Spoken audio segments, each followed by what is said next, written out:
Hello everyone, this is Hiram and welcome to honeybee classes. तो friends, आज हम पढ़ने वाले हैं सिविक्स का सेकंड चैप्टर, विविधता एवं भेदभाव। फ्रेंड्स, इससे पहले हमने इसका फर्स्ट चैप्टर करा था कि भारत में विविधता। ठीक है, उसमें हमने देखा था कि विविधता क्या है और किस तरीके से भारत में अलग अलग क्षेत्रों में विविधता पाई जाती है। याद होगा आपको कि हमने लद्दाख और केरल के बारे में पढ़ा था कि किस तरीके से बाहर के लोग जो आए, वहां पर उन्होंने क्या इफेक्ट करा, वहां की विविधता कैसे प्रभावित हुई, है ना। तो ऐसे ही इस चैप्टर में कई बार क्या होता है फ्रेंड्स कि हमें ना उस टॉपिक को ही समझना होता है। जैसे अब हमें पता है कि इस चैप्टर का नाम है विविधता एवं भेदभाव। ठीक है, तो हमें क्या करना है, सबसे पहले किसी भी टॉपिक को आप पढ़ो ना, तो सबसे पहले कोशिश करो कि वो जो टॉपिक दिया है उसके नाम में ही उसका मतलब ढूंढो कि क्या कहना चाहता है। अब इस टॉपिक को पढ़ते हैं। जैसे विविधता एवं भेदभाव, सबसे पहले इस चैप्टर को स्टार्ट करने से पहले हम इन दोनों का मतलब ही देख लेते हैं। तो जैसे पहला ही नाम है विविधता, है ना, विविधता एवं भेदभाव। तो विविधता मैंने आपको लास्ट क्लास में बताया था कि विविधता क्या होती है। ये हम समझते हैं इस फोटो से। देखो इस फोटो में आपको क्या दिखाई दे रहा है, आप खुद बताओगे कि मैम सबने एक दूसरे का हाथ पकड़ रखा है, चाहे वो कैसा भी है, सारे एक दूसरे से अलग हैं, सबने एक साथ पकड़ रखा है, सब एक दूसरे का सम्मान करते हैं। तो बिल्कुल सही बेटा, विविधता ही हमारी ऐसी है जहां पर हम एक दूसरे से अलग होते हुए भी एक दूसरे का सम्मान करते हैं। लेकिन इसके अपोजिट एक वर्ड आता है भेदभाव, है ना। भेदभाव क्या है, अब इसको समझने के लिए ये वाली फोटो देखो। इस फोटो में आप देखोगे कि एक ये जो लड़का है ना, ये लड़का क्या है, अलग है, और बाकी तीनों जो है बच्चे इसे चिढ़ा रहे हैं। तो ये क्या कर रहे हैं, ये बच्चे इसको अपने जैसा नहीं समझ रहे हैं ना, तभी तो चिढ़ा रहे हैं। हो सकता है कि वो अच्छा ना दिखता हो, वो उनके जैसा ना दिखता हो, या उनकी तरह ना रहता हो, तो वो क्या कर रहे हैं, वो उसे चिढ़ा रहे हैं, है ना। तो यही हमारा भेदभाव होता है, जब लोग दूसरे लोगों को अपने से नीचा समझते हैं या अपने से कमतर आंकते हैं कि नहीं हम अलग हैं, ये अलग है, या फिर हम ये चीज नहीं करते तो ये भी नहीं, ये नहीं करते तो हम इन दोनों से अलग हैं। तो बेटा यही हमारा भेदभाव होता है। ठीक है, समझ आया। विविधता और भेदभाव क्या है, विविधता जहां हम एक साथ रहते हैं अलग होते हुए भी, लेकिन विविधता कई बार क्या होता है, विविधता से हमारा भेदभाव भी उत्पन्न हो जाता है। जैसे जब बहुत सारे लोग मिलकर दूसरे लोगों को क्या समझते हैं कि ये हमसे नीचे हैं, है ना, तो वो हमारा भेदभाव होता है। चलो, अब क्या होता है,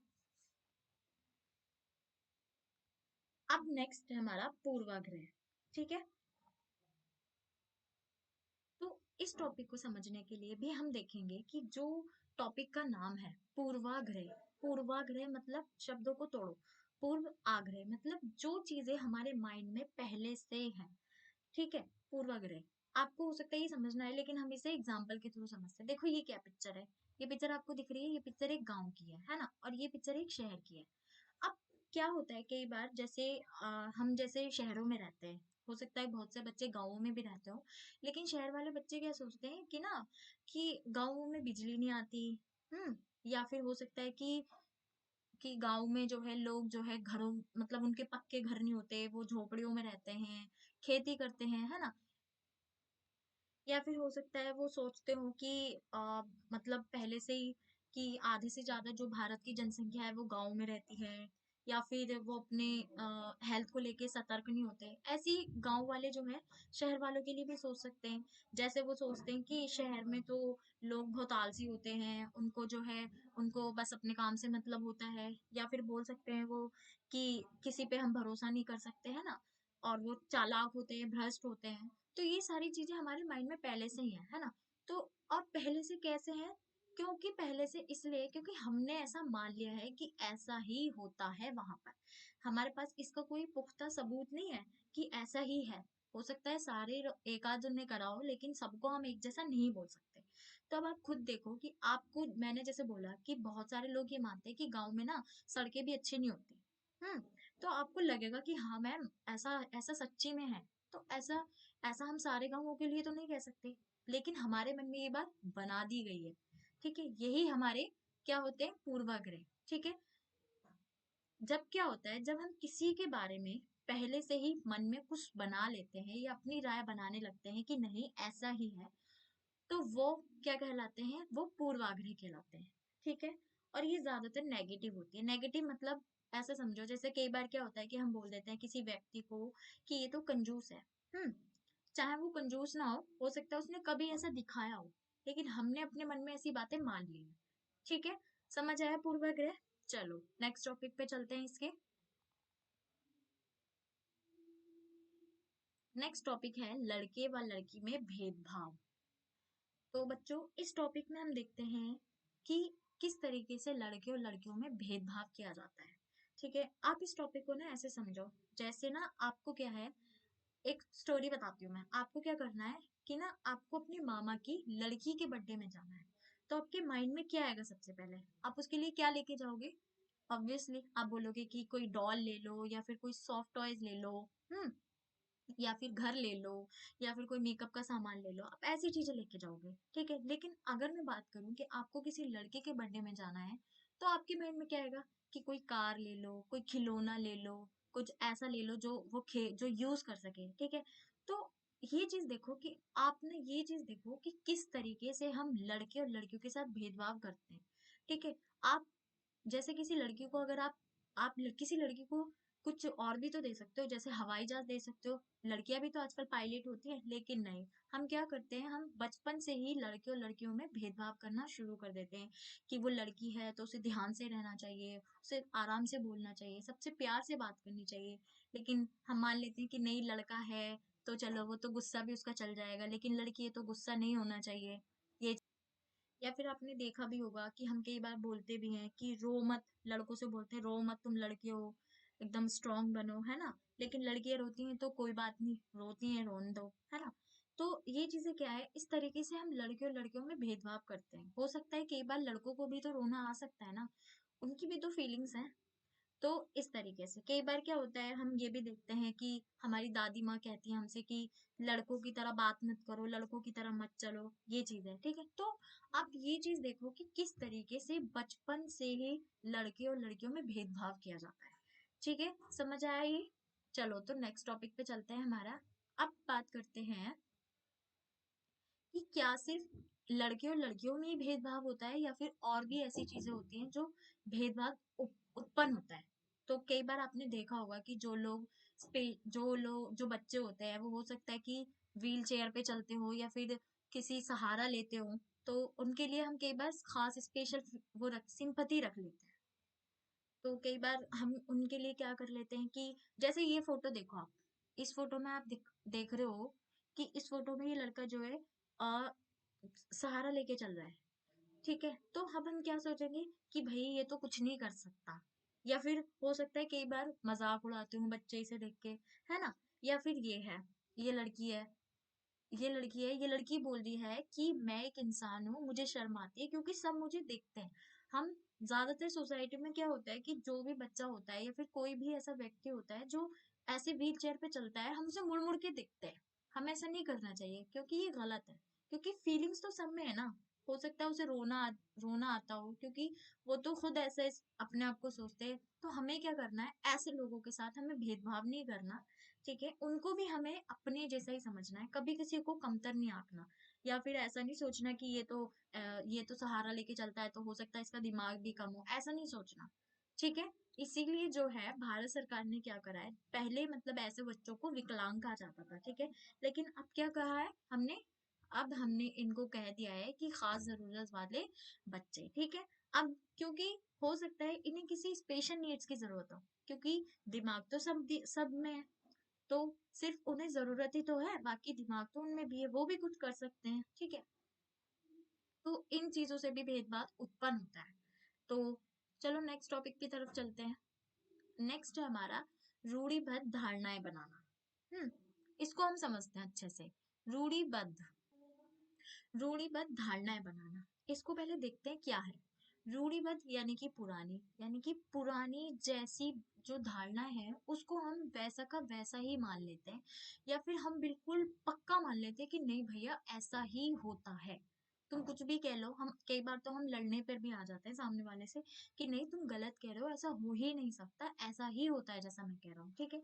तो ये हमारी क्या होती है, रूढ़िबद्ध धारणाएं होती है कि जो हम लोगों को क्या करते हैं, हम लोगों को बांध देते हैं किसी चीज में कि नहीं तुम जैसे लोग तो ऐसे ही होते हैं, ठीक है।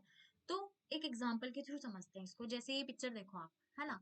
पिक्चर क्या है इसमें, इसमें जो है मुस्लिम लड़कियां बैठी हुई हैं, ये मुस्लिम लड़कियां हैं। तो रूढ़िबद्ध धारणा क्या है इसमें, लोग ही कहते हैं कि ना मुस्लिम की लड़की, मुस्लिम ना मुसलमान अपनी लड़कियों को पढ़ाते नहीं है, ठीक है। जबकि ये क्या हो गई, हमारी एक रूढ़िबद्ध धारणा हो गई, हमने पहले से ही मान लिया, हम बिल्कुल पक्का हो गए कि वो पढ़ाते ही नहीं है, ठीक है। लेकिन जब एक सर्वे हुआ तो पता चला कि ना वो अपने बच्चियों को भेजना चाहते हैं, लेकिन क्या है, गरीबी, क्योंकि उनके पास इतने साधन नहीं है, इतनी उनकी जरूरत के हिसाब से उन पे पैसा नहीं है कि वह अपनी बच्चियों को भेज सके।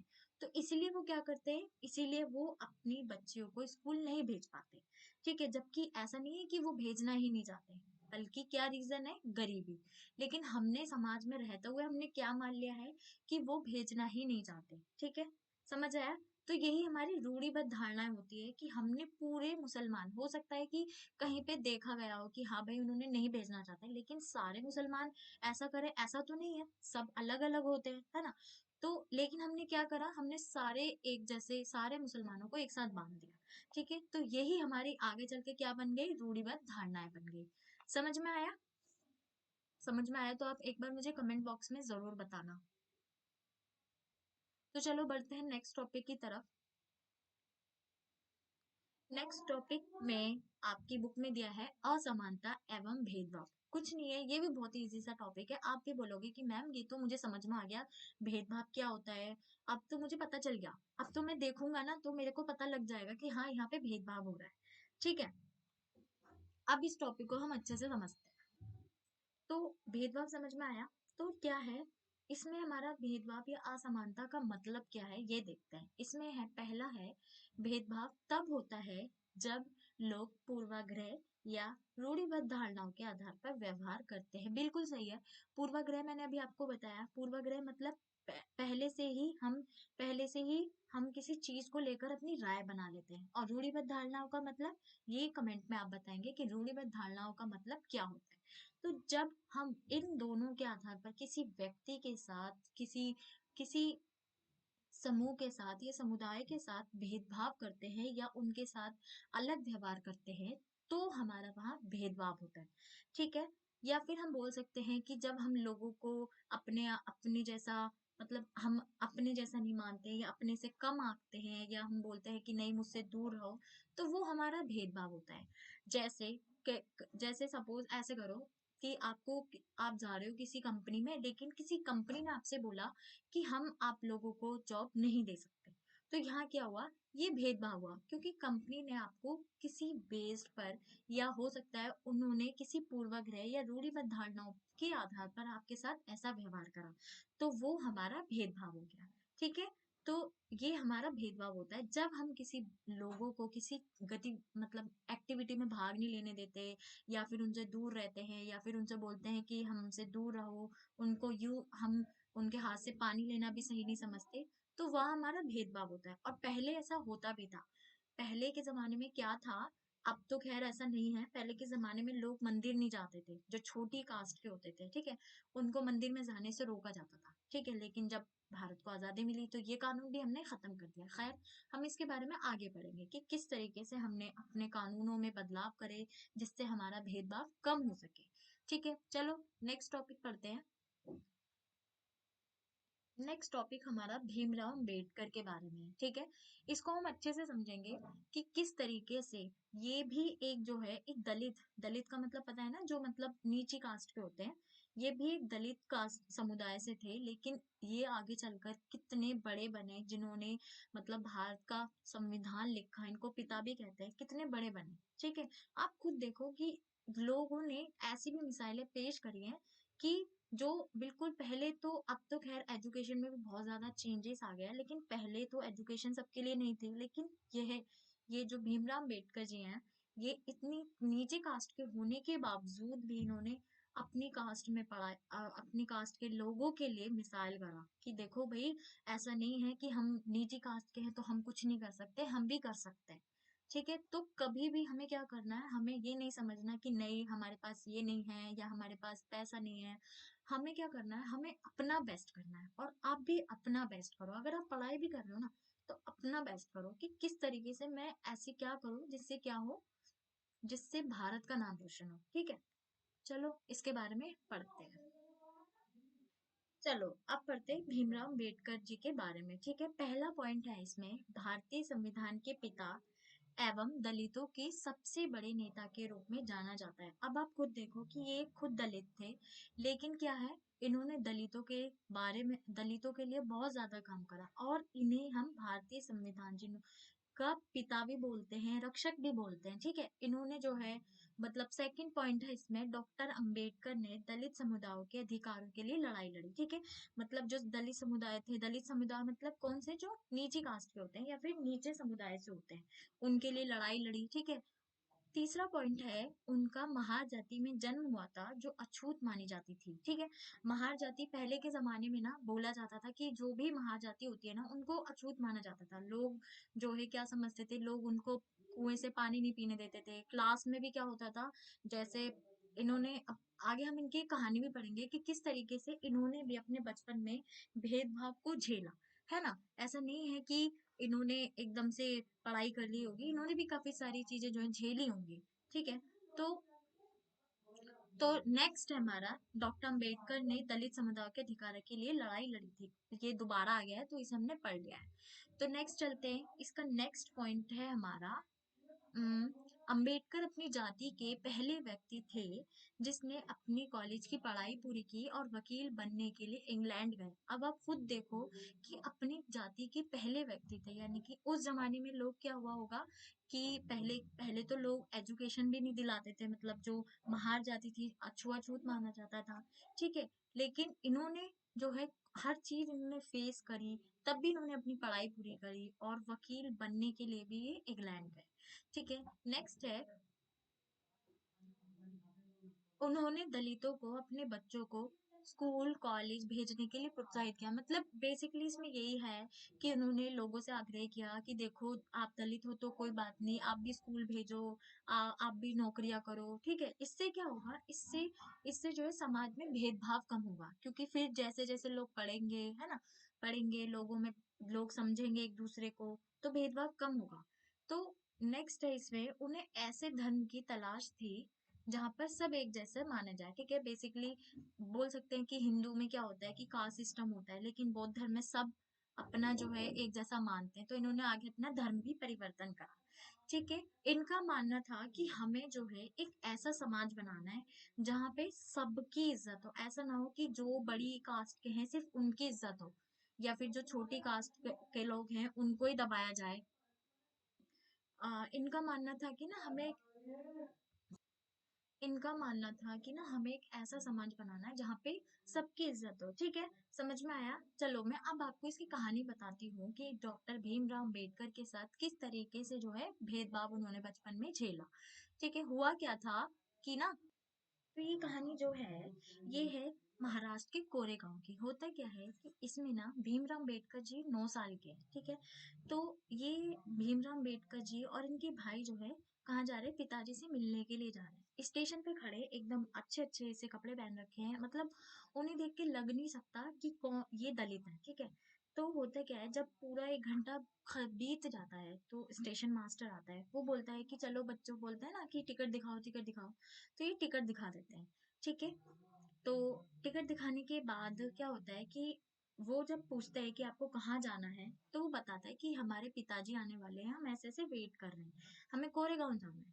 तो फिर बाद में क्या होता है कि वो पूछते हैं कि, क्योंकि उन्होंने अच्छे कपड़े पहन रखे हैं तो पहले तो लोग कपड़ों से ही जज करते हैं, है ना। तो ऐसे ही वो सोचते हैं स्टेशन मास्टर कि ये ब्राह्मण है। ठीक है, तो वो फिर बाद में उनसे पूछते हैं कि तुम कौन हो, तो एकदम से उनके मुंह से निकल जाता है कि हम महार हैं। अभी मैंने आपको पीछे बताया कि महाजाति कौन सी होती थी जिसको अछूत माना जाता था। तो एकदम से स्टेशन मास्टर जो होता है वो एकदम एकदम भौचक्का हो जाता है कि ऐसा कैसे हो सकता है कि मतलब दलित समुदाय के लोग भी इतने अच्छे कपड़े पहन सकते हैं। ठीक है। तो वो क्या करता है, वो वापस अपने कमरे में चला जाता है। अब ये दोनों भाई जो है खड़े रहते हैं बाहर। 15-20 मिनट जब पूरा हो जाता है, तो इसके बाद क्या होता है कि स्टेशन मास्टर वापस आपके पास ये जाते हैं, ये बोलते हैं कि अब हम क्या करें, क्योंकि हमने तो जगह देखा भी नहीं है और हमारे पिताजी भी नहीं आए, है ना।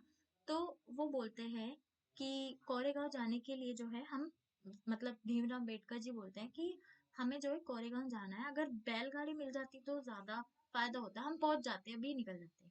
लेकिन क्योंकि वो महार जाति के हैं तो ये बात सबको पता चल जाती है, तो कोई भी उन्हें नहीं बिठाता, ठीक है। बल्कि वो ये बोलते हैं कि हम डबल पैसे दे देंगे, टिबल पैसे दे देंगे, लेकिन सब मना कर देते हैं।